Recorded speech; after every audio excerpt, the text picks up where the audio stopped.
What's good, y'all, man? We back again with another video. Today, I really want to talk about how the Christmas games went yesterday. I felt like they were kind of underwhelming. That don't mean they weren't good, but like Christmas games, Christmas is like the best day for NBA, other than the finals and the playoffs. Like everybody looks forward to Christmas, and I'm not saying that the players let us down, but I'm more so actually saying that like the teams that they selected was kind of I just don't know about that. Before we get into the video, make sure you like and subscribe. I am using a new mic because my last mic broke out of nowhere. I recorded that whole Sengun video. That took me like 40 minutes to record. Then I went to go edit it, and it was just not working. It just sounded like you changed the TV to a random channel, and they just got the little black and white screen. That's what it sounded like. So I got a new mic. Let me know how it sounds. But talking about the game yesterday, the first game that was there was the 76ers versus the Knicks. Now, with this game, my one thing that I didn't like about it is it's about 4, 5, 6, 7, 8, 9. It's like 20, 10, 15 teams I'd rather see than the Knicks. I understand it. Madison Square Garden, you kind of have to have a game in Madison Square Garden. But just, the Knicks are so fucking boring to watch. And you put them with another team that is so boring to watch. Like, I don't want to watch that. And it was competitive until Harden started trying to and B started trying, and then they just took it all away.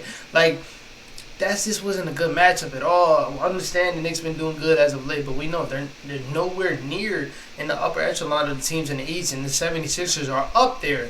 And they just dominated. It was cool to see Harden go back to old Harden. I actually really enjoy that. I do like Quentin Grimes, who sticks really good defense. He was giving him a lot of buckets. Same thing with Mitchell Robinson. He sticks a good defense, and Joel Embiid was just bodying him at times. But the game was just boring. It was boring. And it's no offense to them, but it was boring. Like, it's a lot of teams I'd rather see both than either of them. But if you want to stick the 76ers there, I understand that. They are the 76ers. But give them a good matchup. Like, let them face the Heat. That's a perfect matchup. You got Bam. You got Jimmy Butler. You got the whole thing with Jimmy Butler and the 76ers and Tobias Harris. Like, that has some story behind it, and it's also going to be good basketball. And it's also two teams are on the same level. So have that. The Knicks it's not fun. It's not fun. And I understand Madison Square Garden is what it is, but Philly, if you would have had that game in Philly with the way Jimmy Butler shows up for big games, that would have been an amazing game. So I feel like they let us down with that one, but oh well. Then the next one. Again, I'm a Lakers fan, but it's like 5, 6, 7, 8, 9, 10 teams I would rather watch than the Lakers because we suck, bro. We fucking suck. And yeah, we faced another mediocre team in the Mavericks, but I understand the matchup. And I didn't even hate that game until they scored 51 points in the third quarter. I was actually really enjoying it. LeBron looked like he was about to drop 40. I believe he's finished with 35, 38, which is his fucking age. It's just so crazy how amazing he is. But it was exciting for the first 3 quarters. I mean, for the first 2 quarters, and they decided to drop 51 in 1 quarter. Luke was hitting his shot. Shout out to Pat Bev. A lot of people like to give him a lot of slack, but he was taking some really good defense on Luka in that first half, and then Luka just said, "Okay."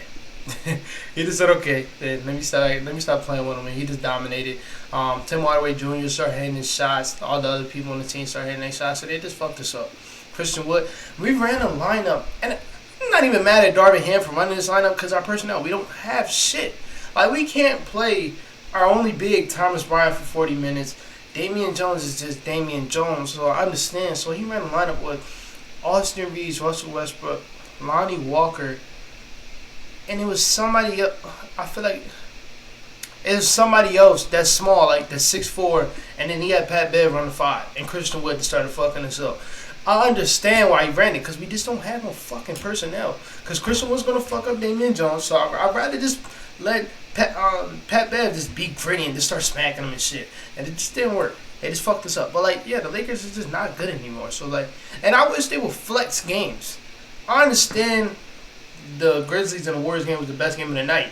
But soon as Steph Curry was out, I would have flexed that game, would have put another team against the Grizzlies. I would have probably put the Pelicans against the Grizzlies. Like, I understand you got a set schedule that comes out before the season, but I feel like they should have flexed that game. But we'll talk about that game later. But yeah, this game was shitty. It was shitty after the third quarter. Real shitty. LeBron couldn't get it going after that. Russ didn't play that bad. He didn't play that good, so not really mad at it. Then we got to the game that I thought was going to be the game of the night, which was the Celtics versus the Bucks. This game really don't mean nothing to me. Like, I think it showed me some stuff that I didn't really realize before. More than like, I'm not really gonna overreact or like say like the Celtics are just way better than the Bucks because they blew them out. Or I'm not gonna say all that. And the one thing I want to say about this game was these are still the best two teams in the league. I still don't know who I will pick between them two in the series, but they both have flaws that show. More so the Bucks in this game. More so the Bucks. Like they don't have consistent shooting. Guys that normally are their shooters like Grayson Allen, Pat Connaughton. I believe they're having a down year when it comes to shooting. Off the top of my head, I believe they're having a down year, and that can hurt because Giannis can generate all the attention he wants. But if he's not, those guys not shooting, we're going right back to like 2019, 2020. But Grayson Allen, he's shooting 40%. 40%, only making 1-3 a game though. Like you're Grayson Allen, you're supposed to be a shooter. 1-3 a game, that's not good. That's not good at all. Even what's his name? Even Bobby Portis, who for the last 2-3 years been a consistent 40% 3-point shooter, he hasn't been shooting good. I believe he's shooting 33%. Pat Connaughton, who's supposed to be their sniper, is shooting 32%. They got some stuff they got to fix. They got to go out there and just be hungry. Because you got to realize the NBA, not only just the East or the West, the NBA itself is just wide open. And you guys have the best player in the NBA. But even him, he cannot carry this shitty-ass squad anymore. He just can't when you don't have the shooters around him. So I feel like they got to go out there and get some guys. Probably try to go out there and get Jordan Clarkson. That's a sniper. Malik Beasley, even if that would be a really good pickup for them. But just going out there and finding some shooters because the league is full of shooters. Even taking a step, not a step, but even taking a risk and trying to get Duncan Robinson. I wouldn't mind that contract though. Yeah, I'll take that back. That contract is just, it's so bad.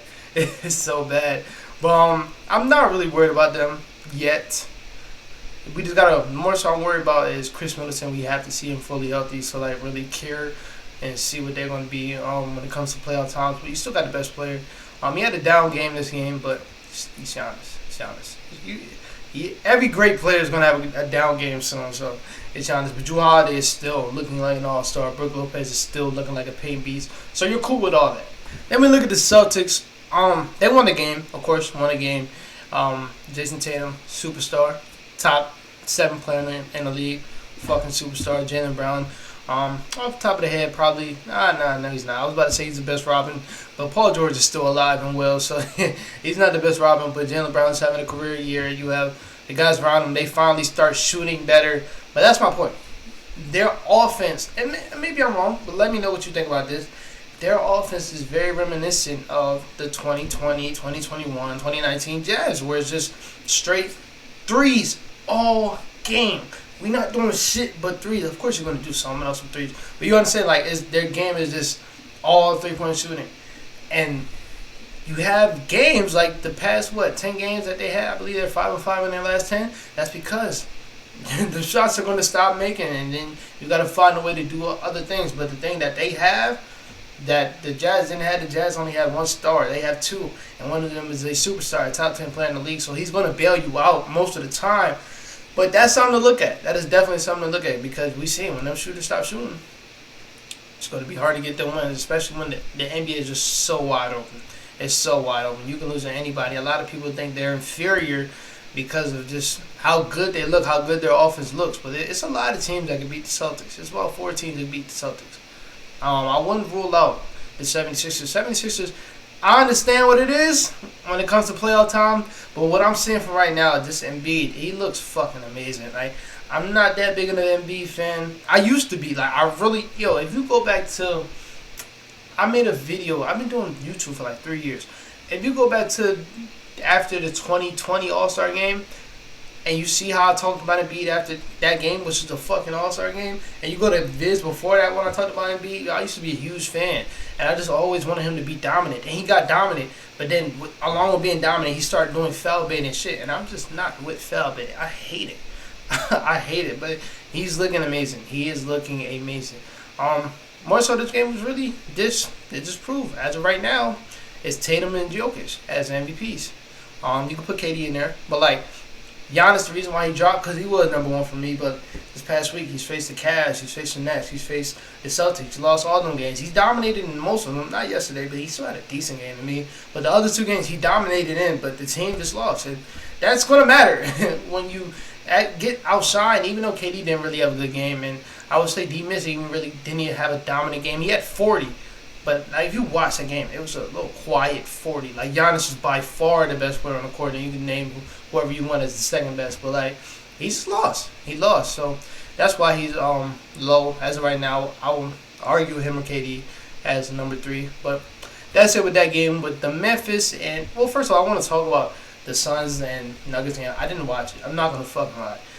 I was excited to watch it after the Warriors game. I was like, oh yeah, my boy D-Book about to drop 50. Gets hurt in the first play. I stopped. I love Jokic. I love Bones. The Suns without D-Book, I'm not watching it. It's so hard to watch. I don't like Mikal. DeAndre Ayton makes me mad because he has so much potential, but he sucks. I'm not watching that game. I'm sorry, I'm not watching it. Came down to the end though. I think they won the overtime. Shout out to Aaron Gordon. He's finally looking like an all-star. I've been wanting Aaron Gordon to be an all-star talent for the last fucking 5 years, man. I remember it was him and Jonathan Isaac, and I was like, when are y'all gonna be an all-star? And then they just never did it. And now he's with his partner in Jokic, and I think they should be Nuggets for the rest of their lives because they just fit so perfect. So it was cool to see the highlights. I watched the highlights, but I'm not watching the game. Jokic 40-point triple-double. Like I said, top 2 in MVP race. He's amazing, bro. And if he averages a triple-double, which he's close to averaging, and that team is top 2 in the West, they have to give it to him or they're exposing himself. Like, the NBA will be exposing themselves if they don't give him the MVP and he does all that. But Warriors versus Grizzlies. This game was really fun, and I was really excited to see it because John Morant asked for this. He asked for a game against the Warriors. He wanted this. He showed up in the first 3 quarters. He showed up, but the rest of the team didn't show up. So my whole thing with this is, shout out to the Warriors. I knew they was going to win. If you don't believe me, check my Twitter. I knew they was going to win. The Grizzlies pissed me off. They talk too fucking much. Like, I don't know if this was opening press conference. Like, I think they do press conference before the game. I don't know if this was a press conference from last game, but Dylan Brooks was like, I'm going to guard Clay and show him how my defense is because he was talking. First of all, he didn't guard Clay. Second, the nigga that he guarded gave him 32 and 3 quarters. And then he got ejected in the third. When he guarded Clay, Clay went 3 for 5. So you did all that talking and you didn't do shit you did, and then you played terrible on offense like we knew you was going to do? Just shut the fuck up. Shut up. And then Desmond Bain talking about, I can't wait to play the Warriors. He's shitty. He didn't do shit. And then it just looked bad last week. Jai, you just said we're not scared of nobody in the West, and you lose to the fucking Curry-less Warriors, who was damn near the worst supporting squad in the league. That looks bad. They just talk too fucking much for them to not really done shit. Y'all haven't done shit. And I understand being confident, but there's hella other teams around here that's confident in themselves. They don't talk like they talk. You don't hear the Pelicans talking like this. You don't hear us talking like we done shit, talking about, oh, we not scared of the Celtics and the fucking... No, we not. And we better than these niggas. The Pelicans is better than these niggas, but they not talking like that. And I understand that's the culture that Ja has placed over there, and I don't mind. I fuck with Ja. But y'all niggas haven't done shit, so stop talking like y'all done shit. But with the Warriors, shout out to Draymond. This game showed me a lot with the Warriors. That this team is not as bad as they look. Not as bad as the record looks. And you can probably be like, this overreaction. I'm telling you it's not. Because, actually, it might be. I ain't gonna lie, but with this team fully healthy, we just need Jordan Poole to do what he did last night. They just need Jordan Poole to do what he did last night, which will not, of course, give us 30. But, like, bro, just be consistent, be smart with your shots, and play make a little bit. And that's what he's been doing when Steph was out. So this Steph thing is a blessing in disguise because now we're seeing guys step it up that haven't stepped it up when he played. And hopefully they can keep doing that when he plays. Dante DiVincenzo slid right in. Him and Jordan Poole, when they were on the bench and Steph Curry was there for the last, 5 games, they started winning a lot more. He was a big piece of that because he played a big role on that bench. And I just think that team is way better than it looks. I just think they need a rebounder. Like, they need to go out there and get a 7-footer just to get a body. Because when Draymond get in foul trouble, Looney get in foul trouble, you don't have a body. So, I understand that. But also, Jason Wiseman looks good. He looks good, and it's not. I'm not even talking about the 30-point game. I don't really give a fuck about that. 30-point against Marquise Morris, it doesn't move me at all. But it's more so about the shit that he showed that was off the stat sheet. His rotations yesterday, how quick he was on his feet. It's like it looks night and day from what it was a couple weeks ago. Like he looks way better. I mean, it could just be a game, but like since he's been playing up with the team these last couple games, he's looked pretty decent. The reaction time's still slow, but he looked real good yesterday, real good. My one thing with him is they gotta help him out, make entry passes. He seals out his guys a lot. He just doesn't get the pass, and I don't understand what that is. It was times he sealed out Ja, he sealed out Brandon Clark, and that's a big dude, but he sealed him out because that nigga's a big nigga. And you guys could have your big guy. You just gotta help him out because he might be a bust for what y'all want right now, but he can still play. He can still play, and then you just keep building him until the old guys go, and then you still have the best young core in the league. Another thing with this team, they got smart two-way guys. Like Ty Jerome is legit a good backup point guard. He's a good back. I don't know why he's on the two-way. I don't know why. He's a good backup point guard. I don't know why he's just found a home. He played good in the Thunder jersey. He played good with the Suns, but I guess I don't really know why those two teams got rid of him because he's a decent point guard. Anthony Lamb, I know he got some off-court troubles. I don't know too much about the situation. That's why I don't speak on shit like that. But he's a decent player, smart player. Like he's one of those players that just fit their system so perfectly. Another thing with them is Kuminga's going to be so good for them in the playoffs because the kid can legit guard 1 through 5. Like he is a good defender. This was why when they lost Otto, when they lost GP, I was like, it's gonna hurt, but it's not gonna hurt that much because guys like Kuminga and Moody gonna step up. And you haven't really got that much from Moody yet, but when he plays, he has been consistent. When he plays, it's just about the off-ball defense with him, the screen set with him, but he has shooting the ball like he's supposed to be shooting. His defense hasn't been that bad, but like Kuminga, these last 10, 15 games, and defense been really good. He's starting to really understand making the extra passes. Yesterday, he played really smart. It was even a possession where he locked down Ja, got the foul. They fouled him, but I don't think it was a foul. I love his defense. I love his defense. And in the West, they're going to need him, and he's going to be really good for them. But other than that, man, that's it for this. Like I said, I just wish the games were better. Like, all these games, except the last one, was blowouts. But other than that, man, it was a good Sunday. It was a good Christmas. So let me know how you like it. Other than that, man, peace out.